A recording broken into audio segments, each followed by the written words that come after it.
economic news in the global village.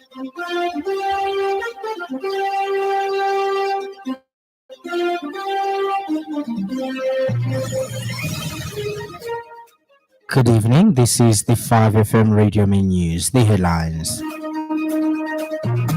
President Hakainde Hichilema urges newly sworn-in public servants to drive national growth. Government urges stakeholders to avoid procrastination on Lobito.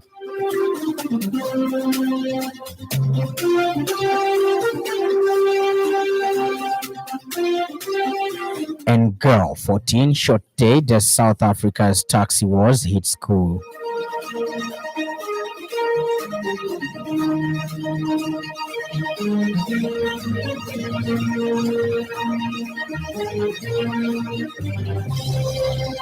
This bulletin is streaming live on our Facebook page, 5FM Radio Zambia, and live on our YouTube channel, 5FM Radio Zambia. With the details, my name is Lance Sannie Banda.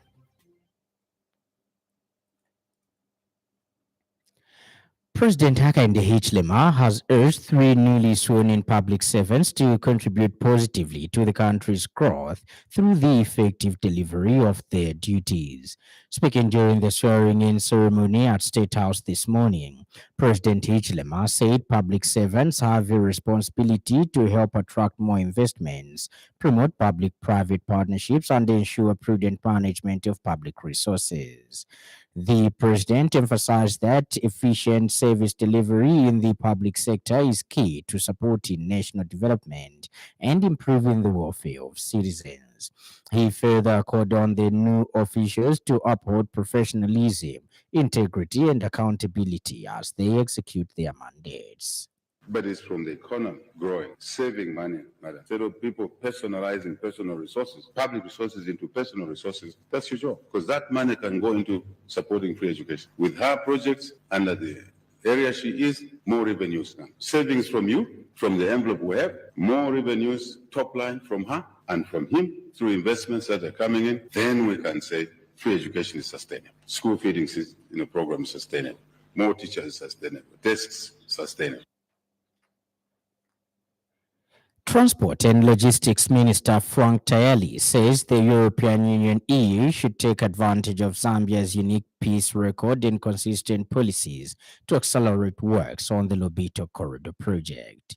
Speaking at the EU-Zambia Partnership Dialogue Forum in Lusaka this morning, Mr. Tayali advised the European Union to work with other partners and push the project. Among other sectors, the meeting tackled transport, specifically development of the Lobito Corridor and mining.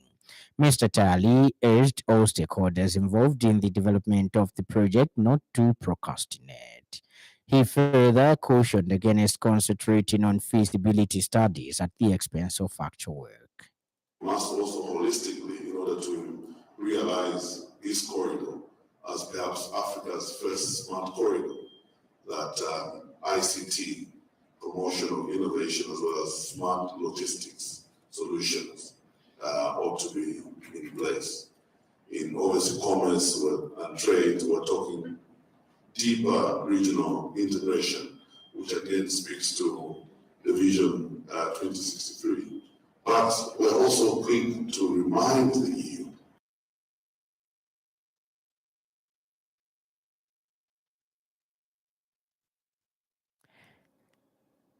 And earlier, the EU head of delegation to Zambia and COMESA, Carolina Stasiak, expressed and emphasized that the organization is supporting Zambia's vision on the Greenfield Rail project, which is part of the Lobito Corridor.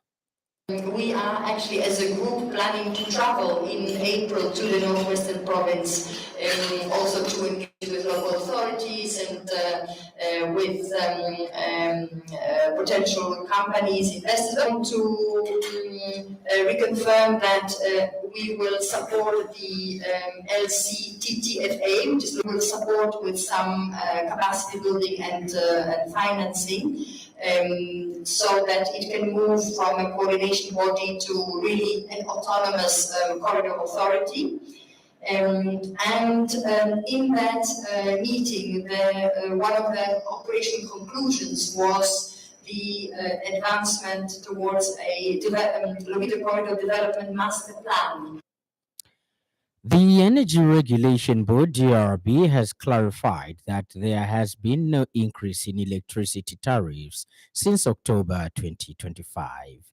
Speaking during a media engagement today, ERB Director General Elijah Sichone said the clarification comes amid ongoing investigations into widespread complaints from consumers regarding rapidly depleting prepared electricity units. Mr. Sichone dismissed suggestions of external influence in electricity tariff adjustments, emphasizing that tariff determination is strictly the mandate of the ERB.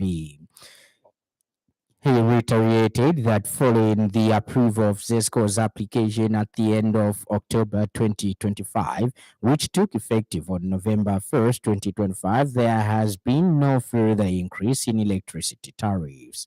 He attributed the fast depleting electricity units partly to increased consumption following improved power supply.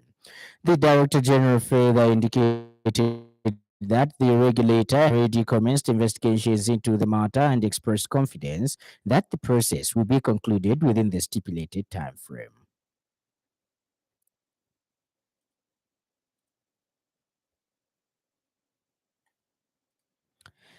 The Lusaka Province Deputy Permanent Secretary Alex Mapushi has reaffirmed government's commitment to improving access to quality education and skills development, stating that infrastructure development is key to securing the future of Zambia's young people. Mr. Mapushi noted that the additional 6 classrooms would help reduce congestion, improve learning conditions, and restore dignity to pupils at the school. He commended the Chawama CDF committee for prioritizing the project and ensuring its successful implementation, and expressed gratitude to President Hakainde Hichilema for making resources available through the CDF. Meanwhile, Mr. Mapushi disclosed that government had also disbursed 6,486,771 kwacha in skills development bursaries, feeding 654 youths who have been enrolled in various TVETA accredited institutions under the 2026 CDF allocation. In addition, 100 learners under secondary schools boarding bursaries benefited with a total of 419,870 kwacha paid to various boarding schools. Mr. Mapushi was speaking on behalf of the Lusaka Province Minister Shiu Muliata during the handover ceremony of a 1x6 double-story classroom block and the presentation of skills development bursary checks at Chawama Secondary School in Chawama constituency. These facilities, pupils, these facilities are for you. You must take care of them. You heard that sketch that was being performed here about vandalism. That is a major problem that we have as Zambia. Vandalism. We don't know how to take care of things. But Chawama, let us show people that we can take care of things. Use these facilities wisely. You must study hard because you have so many universities in Lusaka. Now, this is the first secondary school you're having here in Chawama. From here, we must see a lot of you going to the universities, Unilas, Cavendish, and many other universities. And speaking at the same event, Lusaka Mayor Chilando Chitangala says the handover of the 2026 skills development and boarding bursaries goes beyond financial assistance, as it is about restoring hope and creating real opportunities for young people. The completion of the phase 1 of this secondary school is a clear testament that this can be achieved through CDF. I wish to commend CDF committee who have worked tirelessly to make sure that this project is completed. And just to congratulate the people of Chawama for their commitment. As we hand over the 2026 skills development boarding back today as well, we are grateful. We are not just providing financial support, we are also restoring hope and creating opportunities. These bursaries will enable our young people, especially those from vulnerable backgrounds, to access education and skills training. In the meantime, the school head girl, Michelle Gong Chipoya, has thanked the government for bringing a secondary school to Chawama constituency, saying the development has brought education closer to learners in the area. And in other news trending this evening,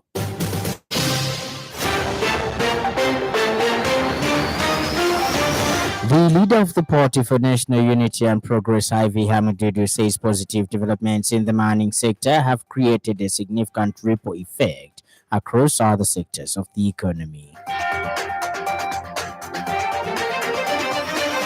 The Zambia Police Service, through Charleston Police Station, has detained a 26-year-old woman of Mainwood Kwamwena, Phase 4, for the alleged murder of two children aged 6 and 2.